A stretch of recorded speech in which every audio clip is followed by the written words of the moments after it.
Uma outra causa que também eu tive, por exemplo, e o Serrão era advogado assistente da acusação, foi em Macapá, onde, veja bem, aí que tu precisa observar.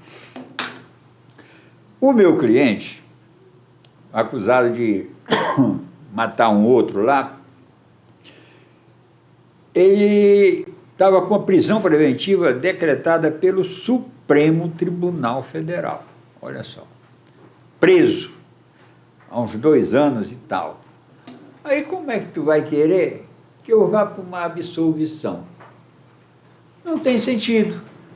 Aí tu vai para o culposo, né? Tu vai para aquele parágrafo 1º do 121, que é o privilegiado. Tentar diminuir o prejuízo, Pois é, né? diminuir o prejuízo, entendeu? E aí, então, né, eu peguei o culposo. Peguei o culposo e o cara sai do tribunal comigo, né?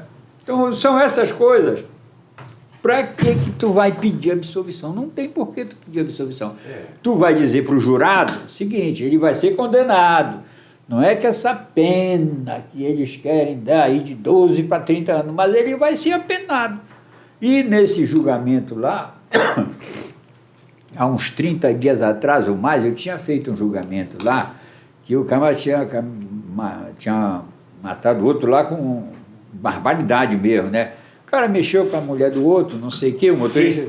Como é que o pessoal fala? Requintes de perversidade, né? O cara, motorista de táxi, mexeu com a senhora que pegou o táxi dele, naquela época não existia Uber. E aí, então, ela falou para o marido. Aí o marido falou com um colega dele lá e tal, e os dois pegaram o táxi, né? O colega dele foi na frente e o marido foi na frente e o colega dele atrás. Em determinado momento, o camarada aqui atrás deu uma gravata, né? E imobilizou o motorista. Aí o esposo picotou o cara de faca, né? Então, aí eu mostrava, tá vendo aquele crime que houve aqui, que vocês participaram e tal, aquilo que merece uma pena de 12 a 30 anos, como vocês condenaram, mas no presente caso, não.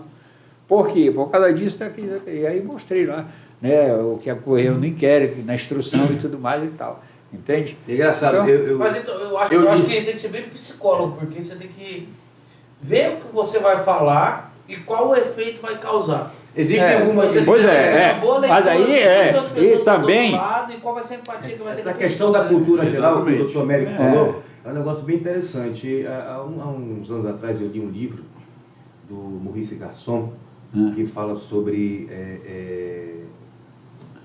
É um ensaio sobre a eloquência judiciária. Né? E ele diz o seguinte, que o homem, por mais primitivo que ele seja, ele odeia a injustiça. Não é verdade?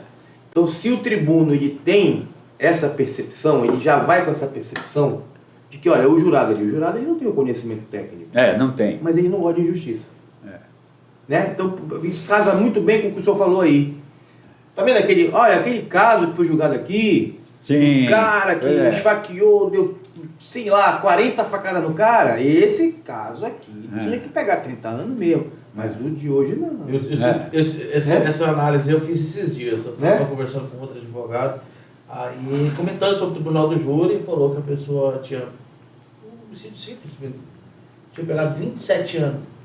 Aí eu falei, 27 anos?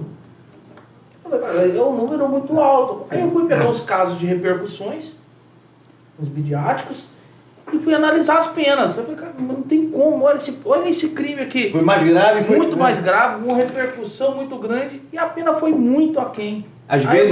Eu fiquei analisando aquilo e falei assim, às vezes, se essa pessoa tivesse levado ao júri situações bem mais graves, eles teriam uma dosimetria melhor sobre a análise. Mas peraí, eu não posso condenar esse cara a 27 anos, se nesse outro caso a pessoa não pegou nem 15. É aquela questão do convencimento, doutor. Eu acho talvez ouvindo aqui agora, eu fiz talvez o tribuno não tenha conseguido, né, levar esse grau de convencimento para o jurado e fazer uma comparação. Às vezes essa percepção do doutor Américo, se esse advogado tivesse utilizado, provavelmente teria mudado pelo menos a questão do número da pena, né? Quantos anos? Doutor, deixa eu fazer uma pergunta rapidinho, lá, porque eu sou um pouco curioso. Tu disse a questão da freira. Sim. Cara, sensacional, tipo assim, juridicamente falando, não que a gente está defendendo o crime em si, mas qual foi a tese utilizada pelo Ministério Público e qual foi a tese que você utilizou no caso desse homicídio da freira? Porque atirou, não foi na freira, a freira estava ali, foi quase um acidente, quase culposo. Mas qual que seria a tese utilizada nesse caso específico? Quanto ao cara, foi a tentativa mesmo direta, né? Aí, contra a freira, a gente estava metendo um pré-ter-dolo, né? Sim. Estava eu e meu colega lá, o doutor Gilberto Alves, né? Mas depois de um tempo lá, nós não fomos fazer o júri, não fizemos esse júri, né? Porque no decorrer do processo, depois... Tu estava com uma acusação? É. Aí vocês iam tentar o pré-ter-doloso. Mas a tentativa, né? E depois o pré-ter-dolo. Qual que seria as teses que poderia utilizar ali? Porque poderia ter erro, né? Ou não?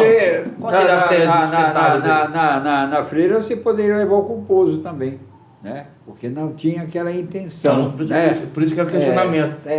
Entendeu? Mas existe aquelas situações de erro, né? Matou por imprudência. Vamos dizer assim, teria sido uma imprudência. Porque negligência e perícia não, né? Não teria. Mas é porque tem umas outras situações que poderiam ser pautadas aí. Sim, mas você pode levar muitas teses. Sim, porque veja bem. É um caso bem interessante mesmo. É um caso bem interessante. Veja bem, quando acontece o tribunal do júri, aí o promotor faz a acusação verbal dele. Dependendo dessa acusação verbal, você vai responder e, inclusive, botar teses novas. Com certeza o promotor vai na tese do pré-ter-doloso, né? Ele não teve a intenção, mas assumiu o risco.